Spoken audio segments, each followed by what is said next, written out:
जय सत्यम सिद्धाय नमः। मेरा नाम शुभम है और आज हम सत्यम सिद्धाश्रम में सत्याश्रमी मिशन के जुड़े हुए एक भक्त के साथ मौजूद हैं। यहाँ पर हम इनसे प्रेम पूर्णिमा व्रत के महत्व के बारे में बातचीत करेंगे। जय सत्यम सिद्धाय नमः। भैया आपका नाम? मेरा नाम ओजगदेव शर्मा है। आप कहाँ रहते हो भैया?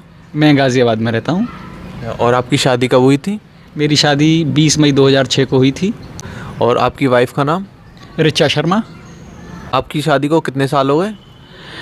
अब 13 साल हो जाएंगे 20 मई को।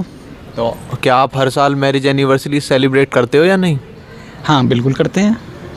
और आप प्रेम पुण्य व्रत मनाते हैं या नहीं? बिल्कुल मनाते हैं। तो आप बताना चाहेंगे आप प्रेम पुण्य व्रत कैसे मनाते हैं और प्रेम पुण्य व्रत के बारे में आप विस्तार से बताएं।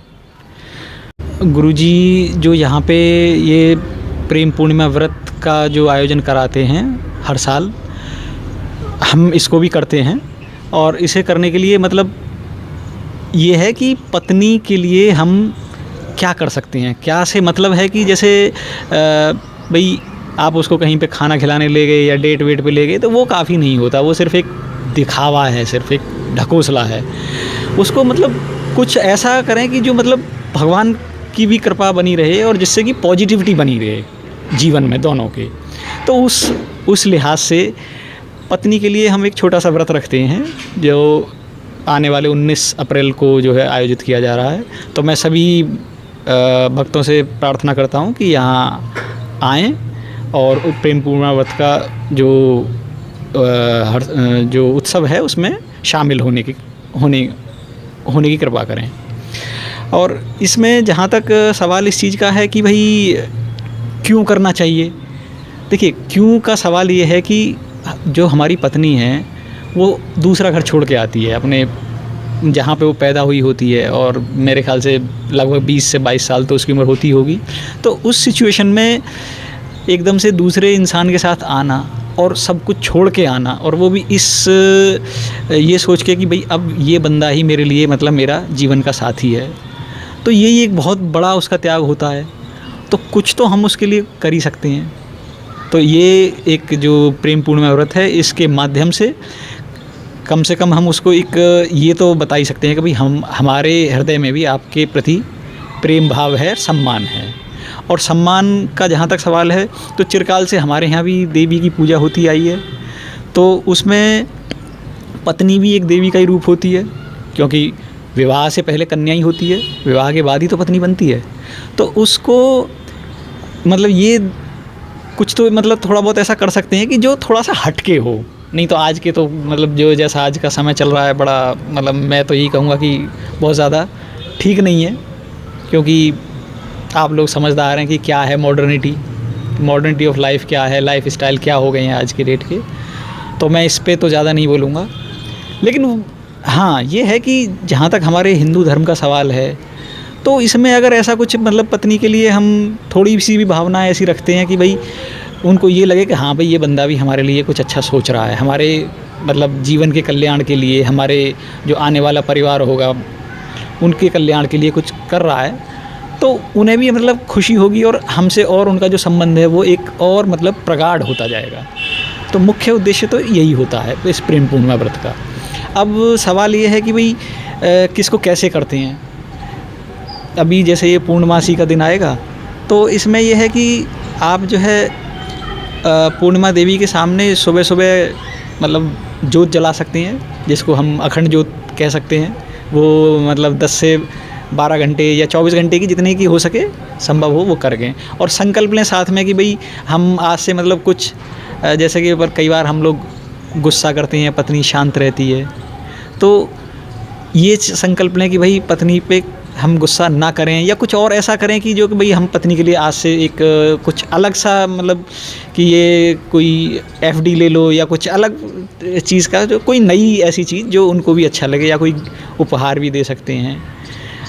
तो वो चीज़ का जो है संकल्प ले सकते हैं। और उसके बाद फिर पूरे दिन अपना जो है व्रत रखें। शाम में जो एक सेब होता है उसमें पहले पत्नी उसको थोड़ा सा मतलब उसमें मुंह से थोड़ा सा खाएं और उसे हमें खिलाएं, तब हमारा व्रत वो पूर्ण होता है। और पूर्णिमा माता को जो है खीर वगैरह की जो है भोग लगाई जा सकती है। तो ये सब जो है करके कम से कम एक मतलब पॉजिटिविटी बनी रहे घर में, और जो संबंध है वो एक प्रगाढ़ बना रहे। हाँ, एक चीज़ और थी, 2 धागे होते हैं जिनको सप्त धागा बोला जाता है, वो पति और पत्नी दोनों एक दूसरे को सीधे हाथ में बांधें। इस धागे का उद्देश्य ये रहता है कि जो हमारा संबंध है पत्नी के साथ, या पत्नी का जो संबंध है हमारे साथ, वो 7 जन्मों का हो। भैया ये तो ठीक है, आप प्रेम पुण्य व्रत मनाते हो, लेकिन क्या सबको मनाना चाहिए? इस बारे में आप क्या कहेंगे? हाँ, देखिए, सबको बिल्कुल मनाना चाहिए। देखिए, ये एक्चुअली क्या है, सबको मनाने का इसलिए भी है कि इससे एक कम से कम एक सोच डेवलप होगी इक्वलिटी की। अब पत्नी, देखिए, सोचने वाली चीज़ ये है कि वो 10 नहीं, करीब 20-22 साल का त्याग तो वो अपने यहाँ से करके आती है जब उसकी शादी हो गई होती है। उसके बाद मान लीजिए किसी की लव मैरिज है, तो उसका वो आप जो है उसकी जाति तक बदल देते हैं, तो वो तो बेचारी फिर यही सोच, मतलब उसके दिमाग में ये रहता होगा कि यार यहाँ तो प्रेफरेंस जो है इसको ही दिया जा रहा है। तो मतलब ये है कि अब दूसरी बात एक और आती है कि राइट टू इक्वलिटी जो है वो हमारे इंडियन कॉन्स्टिट्यूशन में भी लिखा हुआ है। तो वो कहाँ है फिर? अगर ऐसा है तो हम तो कुछ कर ही नहीं रहे त्याग। हम क्या त्याग कर रहे हैं? ना तो हम अपनी जाति बदलते हैं और ना ही अपना हम नाम बदलते हैं। हाँ, आजकल जैसे मॉडर्निटी में चल रहा है जानू, हब्बी, शब्बी, तो वो चीज़ ठीक नहीं है। वो तो एक मतलब हमारी इंडियन कल्चर से ही बाहर निकल जाता है। मैं उस चीज़ को तो प्रेफर नहीं करूँगा। हाँ, मनाना ज़रूर सबको चाहिए। अब जो मान लो बाहर भी है, कहीं भी रह रहा है, मान लो नौकरी पे ही कर रहा है या बाहर रह रहा है, तो वहाँ पे भी अपना ठीक है, क्या करना है, ज़्यादा से ज़्यादा एक दीपक ही तो जलाना है भाई। एक मतलब जोत जला दो सुबह सुबह, जहाँ आप रह रहे हो कमरे में अकेले हैं, तो ऑफिस जाने से पहले वहाँ पे आप जोत जला दो और ये संकल्प उठा लीजिए, कोई दिक्कत नहीं है। और आजकल तो वैसे भी वीडियो कॉलिंग हो जाती है, तो आराम से उस पर जो है व्रत तोड़ने का भी वही अपना वर्चुअली वो सब कर सकते हैं। तो उसमें पत्नी को भी ये लगा कि भाई हाँ, हमारे लिए इन्होंने रखा है। और दूसरी बात ये है, हमारा कुछ ऐसा खास त्याग होता नहीं है पत्नी के लिए। भाई हम क्या करते हैं ज़्यादा से ज़्यादा, नौकरी करे चले आए, आ गए, हाँ जी थके मांदे, हम कुछ नहीं कर सकते, तो वो चीज़ भी ठीक नहीं है। अरे सारा दिन वो काम करती है, एटलीस्ट उसको थोड़ा सा तो मतलब ये है कि अगर आप थके हुए यार, मुँह हाथ धो, फ्रेश हो जाओ, और क्या कहते हैं, उसको एक चाय बना के भी दे दो, उसी में खुश हो जाती है वो। तो यार ये मतलब छोटी छोटी चीज़ें हैं। और जहाँ तक ये चीज़ों का ये है कि भाई कुछ स्पेशल किया जाए, तो स्पेशल में तो बहुत सारी चीज़ें हैं, कुछ भी कर सकते हो अपना। अब पत्नी के जहाँ तक त्याग की बात है, तो देखो उसका त्याग बहुत इनकम्पेरेबल है, मैं तो यही कहूँगा, मतलब पुरुष की तुलना में इनकम्पेरेबल है पूरी तरह से। घर छोड़ के आई, फिर यहाँ अपनी जाति भी बदली, नाम भी बदला, फिर उसके बाद घर का सारा काम भी करती है। और अगर मान लो वो खाना नहीं बनाए तो आप क्या करोगे? आप तो भूखे ही रहोगे। तो वहाँ भी देखिए, आपको वो कभी कुछ ये नहीं कहेगी कि भाई मेरी इसमें हेल्प कर दो। हाँ, ये आपकी अपनी मतलब कॉन्शियसनेस है कि आप उनके साथ किचन में देख सकते हो कि हाँ भाई चलो ठीक है, तुम ये खाना बना रही हो, चाय का ये मैं बना देता हूँ। तो उसमें कोई हम छोटे नहीं हो जाते। उसमें ये रहता है, उनको अच्छा लगता है कि हाँ भाई मेरा हस्बैंड जो मेरे लिए इतना कोऑपरेट कर रहा है, काफ़ी है। और भैया पति पत्नी की जो ये गाड़ी है ना, ये 2 पहियों की गाड़ी है, तो इसमें दोनों पहिए ही मतलब एक मतलब ग्रीसिंग के साथ चलने चाहिए। वो ग्रीसिंग ही जो है प्रेम कहलाता है, जिससे दोनों पहिए बंधे रहते हैं। तो अगर एक पहिया भी जाम हो गया तो फिर मुश्किल हो जाएगा। तो प्रेम पूर्ण व्रत का जहाँ तक सवाल है, तो ये मतलब सबको मनाना चाहिए। और जिसकी मान लो नहीं भी शादी हुई है यार, उसको भी मनाने में क्या दिक्कत है? कहीं उसका अफेयर तो होगा, उसके लिए कर लो, क्या दिक्कत है भाई? अगर आप वाकई उससे मतलब सच्ची उससे जुड़े हुए हैं, तो उसको करने में कोई बुराई नहीं है। और ये संदेश उस तक पहुँच ही जाएगा किसी न किसी तरीके से, तो कोई ऐसी दिक्कत नहीं है। थोड़ा सा करना चाहिए अलग से हटके। तो ये हमारा एक हिंदू कल्चर है जो हमें जोड़ के रख सकता है। और मतलब और राइट टू इक्वलिटी वाला जो हमारा कॉन्स्टिट्यूशन है, जो गवर्नमेंट भी आज जो इंडियन गवर्नमेंट है वो भी काफ़ी ज़्यादा ध्यान दे रही है इस चीज़ पे, महिला अधिकारों पे। तो इसका रिसेंट एग्जांपल हमने भी देखा था कि out of box Modi government ने सोच के ट्रिपल तलाक, जो तलाक बिद्दत बोला जाता है, उसको एकदम से बैन कर दिया उन्होंने, क्योंकि वो भी एक ख़तरनाक चीज़ थी। एक जिसके साथ आपने 10-20 साल 50 साल गुजारे, एक मिनट में आपने बोला तलाक तलाक तलाक, तो वो रिलेशन ही ख़त्म हो गया। तो वो चीज़ मतलब ठीक नहीं थी।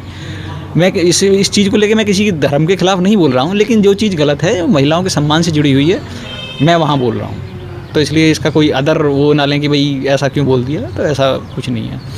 और प्रेम पूर्ण व्रत का जो है, अगर मान लो जिसकी पत्नी नहीं भी है, मतलब नहीं से मतलब है कि मतलब इस संसार में ही नहीं है तो उनके लिए भी कर सकते हैं, ताकि अगला जो हमारे यहाँ पुनर्जन्म का भी एक कॉन्सेप्ट होता है हिंदू कल्चर में, तो पुनर्जन्म में जब भी कभी मिलन होगा तो वो भी अपना आराम से अपना उसकी पॉजिटिविटी बनी रहेगी, और जो तरक्की जो होती है वो पॉजिटिविटी में होती है। कभी भी आप नेगेटिविटी को लेकर कहीं पे भी प्रोग्रेस कर ही नहीं सकते, कहीं पे भी चले जाएं दुनिया में। और मेरा मानना ये है कि धन ही सब कुछ नहीं होता, समय और समर्पण भी बहुत बड़ी चीज़ होती है पत्नी के लिए। अगर धन ही सब कुछ होता तो जो रिच कंट्रीज़ हैं जैसे कि यूएस वगैरह हैं, तो वहाँ तो डिवोर्स होते ही नहीं। अगर धन ही सब कुछ होता तो भाई फिर तो ये है कि पत्नी को धन चाहिए, आप धन कमा के रख दो, हो गया जी। लेकिन ऐसा नहीं है, पत्नी को थोड़ा सा ये चीज़ भी चाहिए होती है कि भाई सामने वाला बंदा को मेरी फ़िक्र कितनी है, कितना मेरे लिए डिवोटेड है। आप थोड़ा सा डिवोशन दिखा दो, उसका डिवोशन तो हर वक्त चेक करते रहते हो कि भैया कि हाँ भाई ये त्रयोदशी आई कि किस लिए व्रत रखा है, कि जी वो पति की लंबी उम्र के लिए, पति की अच्छी प्रोग्रेस के लिए रखा है। करवा चौथ का व्रत रखती है साल में एक बार। तो इस तरीके के व्रत हैं जो मतलब स्पेसिफिक पति के लिए रखे जाते हैं। लेकिन अगर मान लो हम एक व्रत रख भी लेते हैं साल में, तो कोई इसमें कोई बुराई नहीं है, हम छोटे नहीं हो जाएंगे।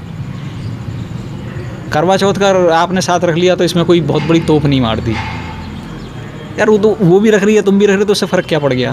कुछ अलग से करके दिखाओ ना, अलग से कोई करने को तैयार होता नहीं। तो प्रेम पूर्णिमा व्रत जो है वो एक अलग आउट ऑफ बॉक्स सोच के जो है कुछ कॉन्सेप्ट है जो मतलब समाज में थोड़ा सा बदलाव ला सकता है। ये जैसे आपने बताया आप प्रेम पुण्य व्रत भी मनाते हो और सब तरीका बताया आपने, तो जब आप प्रेम पुण्य व्रत मनाते हो तो मतलब भाभी जी को कैसा लगता है, वो कुछ कहती हैं इसके बारे में आपसे? नहीं, देखिए ये सवाल जो आपने पूछा है, यहाँ क्वेश्चन ये आता है कि डिवोशन क्या है। तो हमारा मतलब पत्नी के लिए थोड़ा सा ये डिवोशन है कि वो हमारे लिए डिवोटेड हैं और हम उनके लिए डिवोटेड हैं, सीधी सी बात ये आती है। और जहाँ तक सवाल ये है कि उनको कैसा लगता है, तो सीधी सी बात है, अगर घर की तरक्की के लिए कुछ हो रहा है, घर की तरक्की के लिए कुछ हो रहा है तो उनको अच्छा ही लगेगा। अब उसमें भी अगर थोड़ी सी नई चीज़ है, भाई वो तो इतना कुछ जानती नहीं। अच्छा, हम यहाँ गुरुजी से जुड़े हुए थे तो फिर हमने बताया कि ऐसे ऐसे है, तो तब उन्हें ये लगा कि हाँ भाई ये तो एक मतलब अलग ही चीज़ है, तो अच्छा लगता है उनको और हमेशा सपोर्ट करती हैं। मैंने अपनी लाइफ में कभी ऐसा नहीं देखा कि मेरे को मेरी वाइफ का सपोर्ट ना मिला हो किसी भी फील्ड में। इवन मैं आपको एक अपना एक बताता हूँ, मैंने करीब 12 साल आईटी में जॉब किया है। उसके बाद फिर मेरा मन हो रहा था कि भाई कुछ पीसीएस की तैयारी की जाए। तो पीसीएस की तैयारी करने के पीछे कुछ अलग से उद्देश्य था, तो मेरा मन करता था कि करूँ। अब सवाल ये था कि अच्छी जॉब थी, सैमसंग सॉफ्टवेयर इंडिया लिमिटेड में काम करता था मैं। तो अब मैंने बोला वाइफ को, मैंने कहा भाई मेरा मन ये है, और मैंने कहा ये तैयारी ऐसे तो होती नहीं, इसके लिए जॉब मेरे को क्विट करनी पड़ेगी, तो आप बताओ मुझे। तो उन्होंने मतलब मुस्कुराते हुए बोला कि तुम्हारा मन है? मैंने कहा हाँ बिल्कुल मन है। बोले ठीक है, आप जॉब क्विट कर सकते हो, कोई प्रॉब्लम नहीं है। मैंने जॉब क्विट किया और पिछले 2 साल से मैं जो है इसकी प्रिपरेशन में लगा हुआ हूँ, और अभी भी मेरे को पूरा सपोर्ट मिल रहा है। कोई ऐसी दिक्कत नहीं आई कि भाई खर्चा कैसे चलेगा या ये है या पैसे, वो सब कोई प्रॉब्लम नहीं है किसी तरीके, हमेशा खुश रहती हैं। और उनकी जब मैं उनको खुश देखता हूँ तो सीधी सी बात है, मेरे को भी अपने आप से ही अंदर से मतलब हैप्पीनेस आई जाती है। तो यहाँ ये चीज़ है कि सपोर्ट मैटर करता है। अब वो मतलब ये है, कई लोग ये भी बोलते हैं कि भाई जो है हस्बैंड जो है या इंसान जो है वो पैसे कमाता हुआ अच्छा लगता है। तो मैं वही बार बार वही कहना चाहूँगा कि पैसा ही सब कुछ नहीं है। आपकी वाइफ के लिए क्या विचार हैं, क्या आचार विचार हैं, किस तरीके से मतलब आप उनका केयर कर पा रहे हैं, वो चीज़ मैटर करती है। कई बार बहुत बड़ा आपने एक उनको गिफ्ट दे दिया, उनको नहीं हुई खुशी। कई बार एक छोटा सा मुंह से प्यार भरा शब्द बोल दिया, उसी में खुशी मिल गई। तो कहने का मतलब ये है कि अब यहाँ ये चीज़ मैटर करती है कि सारा कुछ मतलब पैसा या कोई ऐसा नहीं, लग्जरी लाइफ ही नहीं है। हम सिंपल लोग हैं और सिंपल लिविंग में ही विश्वास रखते हैं। तो कभी ऐसा नहीं हुआ कि जो है बहुत ज़्यादा मतलब उसमें नई लाइफ स्टाइल से ही जीते रहे हों, ऐसा भी नहीं है। हाँ, कभी कभी ये चीज़ चलती है कि भाई अपनी पत्नी को लेके, बच्चों को लेके कहीं घुमा लाए, वो एक अलग चीज़ है। बट हाँ, हस्बैंड वाइफ का जो रिलेशन है वो तो डिवोशन पे चलता है। तो भैया जैसा आपने बताया कि आप कभी कभी प्यार भरा शब्द कह दो वो ज़्यादा अच्छा रहता है, तो आपने क्या कभी भाभी से प्यार भरे शब्द कहे हैं? हाँ बिल्कुल, मेरा असल में क्या है, एक नियम है सुबह सुबह जल्दी उठने का। और सुबह उठ के आप सभी लोग जानते ही होंगे कि पॉजिटिविटी होती है बहुत ज़्यादा एटमॉस्फेयर के अंदर। तो वो पॉजिटिविटी अगर अपने बॉडी में भी थोड़ी सी अगर डाल ली जाए, गेन कर ली जाए, तो हमेशा पूरा दिन ही आपका जो है हैप्पीनेस में ही रहेगा। तो मैं सुबह सुबह उठता हूँ और अपना जो है जो डेली मेरा रूटीन है, नहाना धोना, ये पूजा वगैरह करना, वो सब करके अपना जो है फ्रेश होके एकदम उनके सामने खड़ा हो जाता हूँ। तो वैसे ही अपना देख के खुश हो जाती हैं कि हाँ हो गया। प्रपोज भी करते हो या नहीं भाभी जी को? नहीं, प्रपोज़ देखिए, प्रपोज़ एक आपने ये सवाल जो ऐसा पूछा है प्रपोज़ करने वाला, ये प्रपोज़ एक मैं ऐसा मानता हूँ कि फॉर्मेलिटी है। प्रपोज़ल करने को कर लो, लेकिन एक फॉर्मेलिटी है, कुछ और अलग से करो, करके देखो तो हो सकता है कुछ अलग दिखाई दे और सामने वाला अलग सोचे। प्रपोज़ल में क्या है, वो तो हर कोई करता ही आया है, शुरू से करता आया है, अब भी कर रहा है। प्रपोज़ल को अलग करके देख लो। प्रपोज़ल तो है ही, वो तो एक नॉर्मल चीज़ है और वो कोई बहुत बड़ी चीज़ भी नहीं है, लेकिन कुछ अलग से करके देखो। तो भैया आपने कभी कुछ अलग किया है? हाँ बिल्कुल किया है। तो आप बताना चाहेंगे वो? हाँ बताते हैं। एक दिन क्या हुआ कि हमारी वाइफ थोड़े से गुस्से में थी, बहुत ज़्यादा गुस्से में थी। तो हमने कहा क्या हुआ, कि बोली कि ये बच्चे ने ऐसे कर दिया, ये जो है इसलिए गुस्सा आ रहा है। तो हमने कहा कोई बात नहीं है, बच्चा ही तो है, बड़ा तो नहीं है ना, बच्चा है, बच्चे की तरह ही काम करेगा। तो मैंने कहा एक काम करो, मैंने कहा इस जो बच्चे ने किया है, मैंने कहा इसको वही चीज़ दोबारा से दो और इसको दोबारा से डैमेज करने दो जो इसने डैमेज किया है। बोली क्या बोल रहे हो? मैंने कहा ये सीखेगा, मैंने कहा ये सीखेगा कि डैमेज करने का नुकसान और फ़ायदा क्या होगा। दोबारा वही चीज़ दी और उसने फिर उठा के पटक के मारा उस टॉय को, सारा मतलब उन्होंने दोबारा से सफाई करनी पड़ी उनको। बोली अब इसने क्या सीखा? मैंने कहा अब इसको तीसरी बार और करके देखो ये चीज़। तो बच्चा बोलता है कि अब मुझे नहीं करना। कि भाई क्यों नहीं करना? कि नहीं इसमें मज़ा नहीं आ रहा। मैंने कहा जब उसको मज़ा नहीं आ रहा तो मैं गुस्सा करने में का क्या फ़ायदा है? तो वो चीज़ भी मतलब अलग से ही हो जाती है। मैंने कहा बच्चे को बच्चे की लाइफ जीने दो, कोई ऐसी दिक्कत नहीं है। मैंने कहा आओ हम और तुम जो है बैठ के बात करते हैं। तो एक बढ़िया सा मैंने उनको सॉन्ग सुनाया, शानदार सा, और मैंने कहा अब तुम भी सुना दो। तो उन्होंने भी एक जो है सॉन्ग सुना दिया मुझे। कौन सा सॉन्ग सुनाया हो, यहाँ पर सुनाओ? मैंने तो सॉन्ग जो सुनाया था एक मोहम्मद रफ़ी का, मुझे इश्क है तुझी से मेरी जान जिंदगानी, तेरे पास मेरा दिल है मेरे प्यार की निशान, ओ मुझे इश्क है तुझी से। ये वाला सॉन्ग तो उनको मेरी तरफ से था। और उन्होंने जो मुझे सॉन्ग सुनाया था वो भी बड़ा अच्छा था। तेरा साथ है कितना प्यारा, कम लगता है जीवन सारा, तेरे मिलन की लगन से हमें आना पड़ेगा दुनिया में दोबारा। अब इससे मतलब एक जो घर का जो एनवायरनमेंट था एकदम से चेंज हो गया वो। तब कैसा लगा था जब भाभी जी ने ये वाला गाना गाया था? गाने तो वो सुनाती रहती हैं बट ओकेशनली वैसे सुनाती हैं। अब इस चीज़ पे गुस्सा वगैरह ठंडा करने के लिए मतलब सुनाया तो वो ज़्यादा मुझे अच्छा लगा कि मैंने कहा देखो अगर मैंने रिस्पांस पॉजिटिव लिया तो इन्होंने कितनी तेज़ी से अपने आप को चेंज किया, मूड बदला और फटाक से गाना भी सुना दिया। भैया आप प्रेम पुण्य व्रत के बारे में अपने फ्रेंड्स या रिलेटिव्स को भी बताते हो जैसे आप व्रत रखते हो या नहीं? नहीं बताते हैं, बिल्कुल बताते हैं। तो उनका क्या रिस्पॉन्स रहता है इस बारे में? रिस्पॉन्स ये रहता है कि वो ये कहते हैं कि भाई ये अच्छा कॉन्सेप्ट है तो हम भी शुरू करते हैं। तो कई लोगों ने शुरू भी किया हुआ है। तो उनमें से एक मेरा भाई भी है, तो उसने शुरू किया हुआ, दिल्ली रहता है वो। तो उसने मतलब लास्ट ईयर जो है शुरुआत करी थी। हालांकि वो अभी यहाँ मिशन से जुड़ा हुआ नहीं है, तो वो कह रहा था जुड़ जाएगा, बट हाँ प्रेम पूर्ण व्रत उसने भी स्टार्ट किया हुआ है। भैया आपका बातचीत के लिए बहुत बहुत धन्यवाद। आपको बात कर कैसा लगा? आप कुछ कहना चाहेंगे इस बारे में? नहीं, बात करके मुझे बहुत अच्छा लगा। मैं शायद कैमरा तो आई थिंक मैं first time in my life I am facing and it was a good session from my side with you guys. Thanks a lot.